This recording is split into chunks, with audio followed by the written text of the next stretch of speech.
Hello students, in the previous video we have discussed difference between chordates and non-chordates animal, and today we will discuss chordate animals in detail. Okay, we will learn about chordates. In last video we said that chordates are divided into two categories. Chordates can be divided into two categories, protochordata and vertebrata.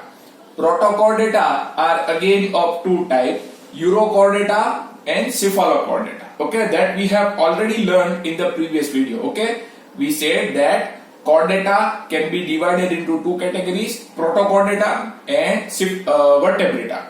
Protochordata can again be divided into two categories, urochordata and cephalochordata. Okay, so we will learn all the categories of chordate animals today. Okay, so let's begin with protochordata.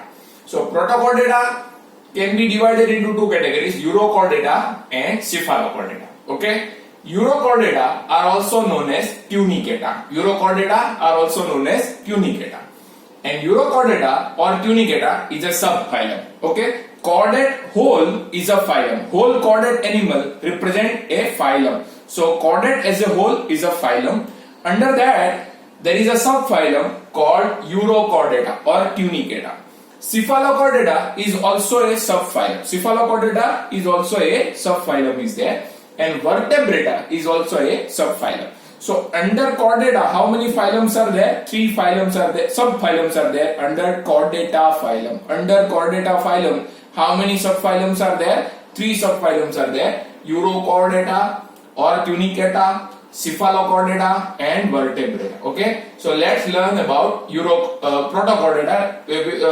In protochordata, one sentence is written that all protochordates are exclusively marine. All protochordates are exclusively marine, so they are not found in fresh water. All protochordates are exclusively marine, so they are not found in fresh water. So both urochordata and cephalochordata are present in ocean only. Both urochordata and cephalochordata are present in ocean only. They are not found in rivers, lake and pond. Okay, so let's learn about urochordata.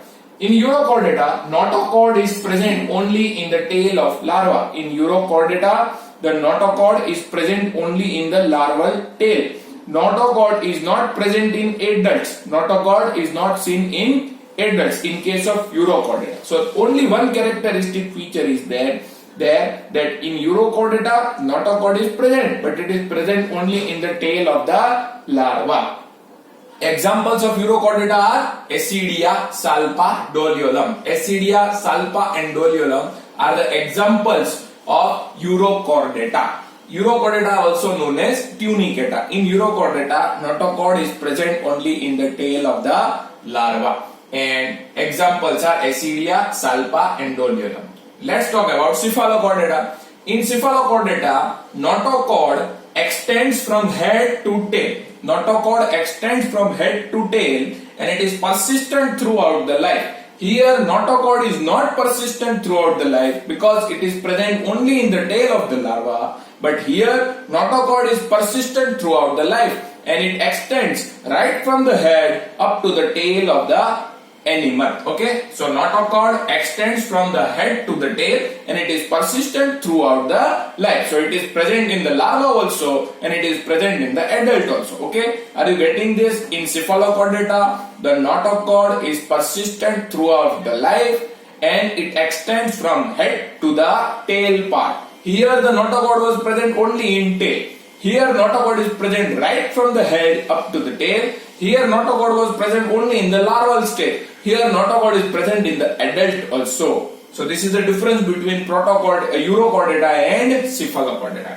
And examples are Brachiostoma. And other name of Brachiostoma is Amphioxus. And another name of Brachiostoma is Lancelet. So there are three names: Brachiostoma, Amphioxus or Lancelet. All names are synonyms. They all are one animal only. Brachiostoma, Amphioxus and Lancelet. Okay, chalo. Let's talk about vertebrata. Vertebrata is the third subphylum under chordata. Okay, vertebrata is the third subphylum under chordata. Here, notochord is present only in the embryonic stage. Notochord is present only in the embryonic stage. In adults, notochord is replaced by cartilaginous or bony vertebral column. In vertebrata subphylum, notochord is present only in the embryonic stage. But in case of adults, notochord is replaced by cartilaginous or bony vertebral column. We have vertebral column in our back, okay? We have vertebral column in our back. But when we were in embryonic stage, at that time we were having notochord, okay? When we were present in embryonic stage, at that time we were having notochord. But when we become adult, in that case, our notochord got replaced by cartilaginous or bony. We have bony vertebral column in our back, okay? So here notochord is present only in the embryonic stage and it is replaced by cartilaginous or bony vertebral column, okay? In these animals, the notochord is present and it is not replaced by vertebral column. Here notochord is present in the embryonic stage only and it is getting replaced by vertebral column, either cartilaginous or bony. Like we have a bony vertebral column in our back. When we were in embryonic stage, at that time we were having a notochord, okay, which was replaced by cartilaginous or bony vertebral column. When we became adult, we have bony vertebral column. Please remember, we have bony vertebral column. So in vertebrata subphylum, a notochord is present only in the embryonic stage, and in adult it is replaced by cartilaginous or bony vertebral column. So all vertebrates are known as chordates, but all chordates are known as vertebrates. See, Urochordata and Cephalochordata are also chordate, but they are not vertebrate, okay? But all vertebrates are chordate. All vertebrates are known as chordate, but all chordates are not known as vertebrate. All chordates are known as vertebrate, but all vertebrates are known as chordates, but all chordates are not known as vertebrates, okay? So all vertebrates are chordates, but all chordates are not vertebrates, okay?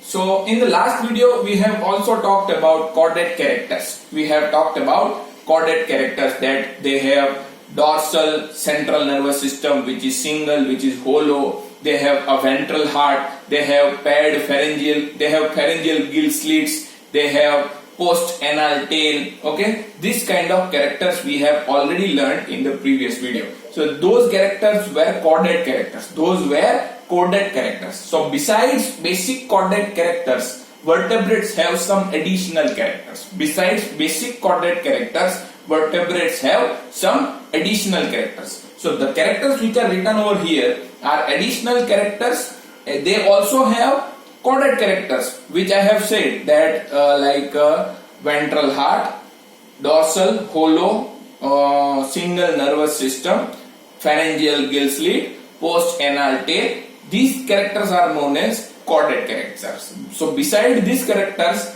vertebrates have some additional characters like ventral heart with 2, 3 or 4 chambers. Here they will have ventral heart, okay? They have ventral heart, which is a chordate character, but that heart will have either 2 chamber in it, either it will have 3 chamber in it, or it will have 4 chamber in it, okay?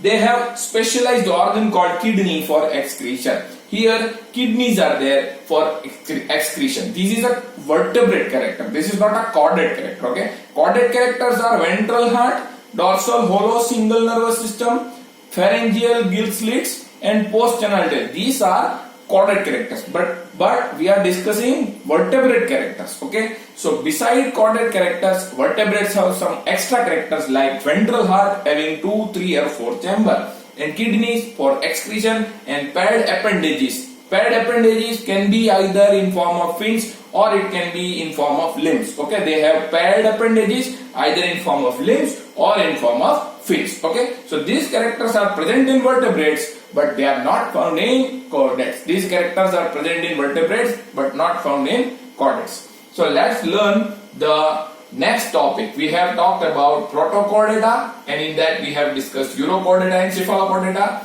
and we have also talked about vertebrata. So total we have covered 3 subphylums under chordate, and we will learn the next topic in the next slide.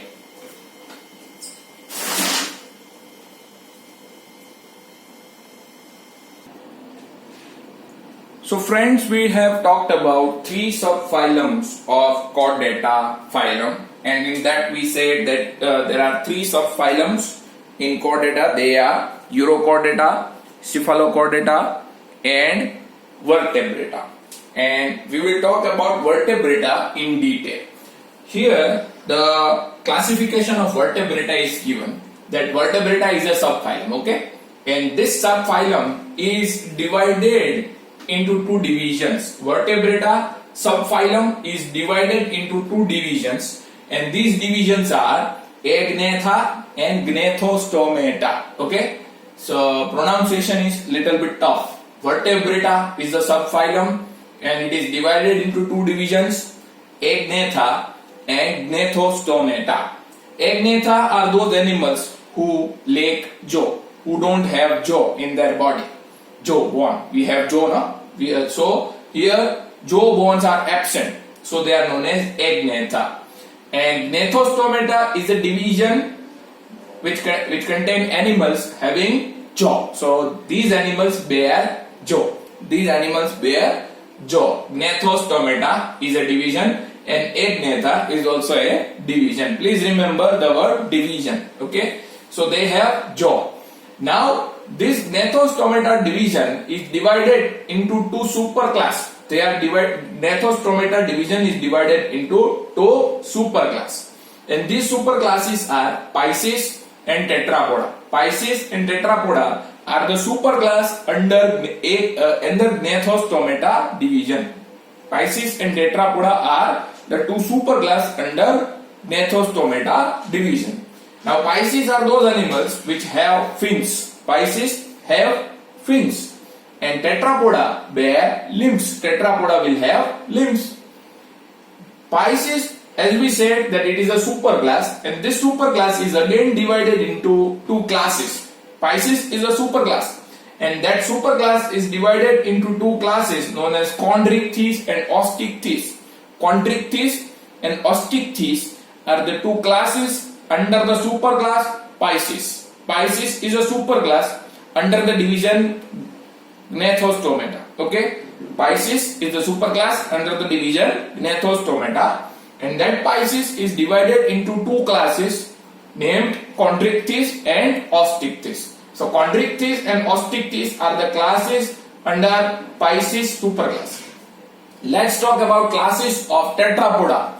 Tetrapoda have four classes named Amphibia, Reptila, Aves and mammals. Amphibia, Reptila, Aves and mammals. These are the classes under the Tetrapoda superclass. Tetrapoda superclass has four classes: Amphibia, Reptila, Aves and mammals. Amphibia, Reptila, Aves and mammals. These are the four classes of the Tetrapoda superclass. So I hope you are clear with this classification. It is very easy, and when we complete this mammal, our chapter will be complete. Okay, so we will begin with Agnatha division first. Okay, Vertebrata is a subphylum which has Agnatha division, and that Agnatha division has a class. Agnatha division has a single class known as Cyclostomata. Okay, Agnatha division has a single class known as Cyclostomata. Whereas Gnathostomata division has two superclasses, and those superclasses also have two classes and four classes. So here the Agnatha division has only one class, that is Cyclostomata. So let's learn about the Cyclostomata animals. So we are discussing the class Cyclostomata. Okay, are you clear with this? So let's learn Cyclostomata class. The animals belonging to Cyclostomata class are ectoparasite on fish. Animals of Cyclostomata class are mostly ectoparasite on some fish. They will be present as ectoparasite on some fish. Okay, so animals belonging to class Cyclostomata are ectoparasite on some fish, and they have elongated body. Their body will be elongated, and that body will have 6 to 15 pairs of gill slits. Here how many gill slits are there? 6 to 15 pairs of the gill slits are present in Cyclostomata class. Cyclostomata animals will have 6 to 15 pairs of gill slits, they will have elongated body and they will be present as ectoparasite on some fish. Here they have sucking circular mouth without jaw. Their mouth is of sucking type. Their mouth is of sucking type as it is not having jaw. So that mouth will be of sucking type. Animals who don't have jaw, they can't chew the food. That's why they have to suck the food. And for that their mouth is circular and sucking type. So they have circular and sucking type of mouth which is not having jaw. So sucking circular mouth is there without jaw. And their body is not having scale. Okay, their body is not having scale, and there is no fin. Fins are also not present, and scales are also not present. Scales are not there, and fins are also not present. Their cranium means skull. We have bony skull. Okay, so cranium and vertebral column is made up of cartilage. Here cranium and vertebral column is made up of cartilage, not of bone. Cranium and vertebral column is made up of cartilage. In our body, the cranium and vertebral column is made up of bones. But in case of Cyclostomata, cranium and vertebral column is made up of cartilage. Okay, cranium means skull. So their skull is made up of cartilage and their vertebral column is also made up of cartilage. And they have closed circulatory system. This character is present in all chordates. All chordates have closed circulatory system. So no point of discussion. Closed circulatory system is there. Okay, and this is very characteristic of Cyclostomata. This feature is very characteristic of Cyclostomata. See, even though they belong to ocean, they are marine animals. Okay, all cyclostomes are marine animals. But for the process of spawning, what is spawning? The process of egg laying is known as spawning. So all cyclostomes are marine, but for the process of spawning, they migrate to fresh water. Remember, all cyclostomes are marine, but for the process of spawning, they migrate to fresh water. For the process of egg laying, they migrate to fresh water. And while returning from fresh water to the ocean, they die. While returning from fresh water to ocean, they will die. So after the process of spawning, they will die. So all cyclostomes are marine. They migrate to fresh water for the process of spawning, and after that they will die. Okay. Please remember, this is a very characteristic feature of cyclostome, that all cyclostomes are exclusively marine, but they migrate to fresh water for spawning, for egg laying, and while returning from fresh water to ocean water, they will die. Okay, and their larva after metamorphosis return to ocean. See, larva is not similar to the parent. We have already said that in previous videos. Okay, so larva is generally different from parent. So when that larva becomes adult, it has to undergo some changes. And the changes that and the process of those changes is known as metamorphosis. What is metamorphosis? When the larva is converted into adult, that process is known as metamorphosis. And during this process, larva will try to become like adult by gaining some organ or by removing some organ. Okay, because larva is not similar to the parent. Say for example, tadpole is there. Tadpole is larva of frog. Okay, and that tadpole is having tail. But adult frog is not having tail. Adult frog does not have tail. So when the tadpole wants to become adult, it has to lose its tail. And when it loses its tail, it will be converted into adult frog. So this morphosis is known as retrogressive metamorphosis. What is retrogressive metamorphosis? When the larva has some organ and those organs are removed to become adult. Larva has some organs, but those organs will be removed to become adult. That is known as retrogressive metamorphosis. Here the tadpole is losing its tail to be converted into adult. So that is known as retrogressive metamorphosis. If the larva is losing some organs, sometimes larva has to gain some organs. Okay, so that type of metamorphosis will be some different. So I have talked about retrogressive metamorphosis. In general, you please remember the process of metamorphosis is that process where the larva is converted into adult. Okay, so let's talk about Cyclostomata again. Cyclostomata is a class under the division Agnatha, and this class have animals which are mostly ectoparasites on fish. They have elongated body. They have 6 to 15 pair of pharyngeal gill slits, and they have circular sucking mouth which is without jaw, and their body is not having any scale, and they don't have fins also. Their cranium and vertebral column is cartilaginous in nature. Their cranium and vertebral column is cartilaginous in nature. They have closed circulatory system. Even though they are marine, they will migrate to fresh water for egg laying or spawning, and while returning from fresh water they will die, and their larva after metamorphosis is converted into adult, and it will return to ocean also. Okay, that larva will return to ocean also. The larva develops in the fresh water, but it will come back to the ocean. And examples are Petromyzon, and another name of Petromyzon is lamprey, and Myxine, another name of Myxine is hagfish. So these are examples: Petromyzon or lamprey, Myxine or hagfish. So these are examples of Cyclostomata class. And in next video we will begin with Chondrichthyes and Osteichthyes. Okay, so we are near to complete this chapter. I hope you have learned all the videos well. You have submitted your homework also, so I am happy with that. Please continue that process. Okay, and within 4 to 5 days we will complete this chapter. Okay, best of luck.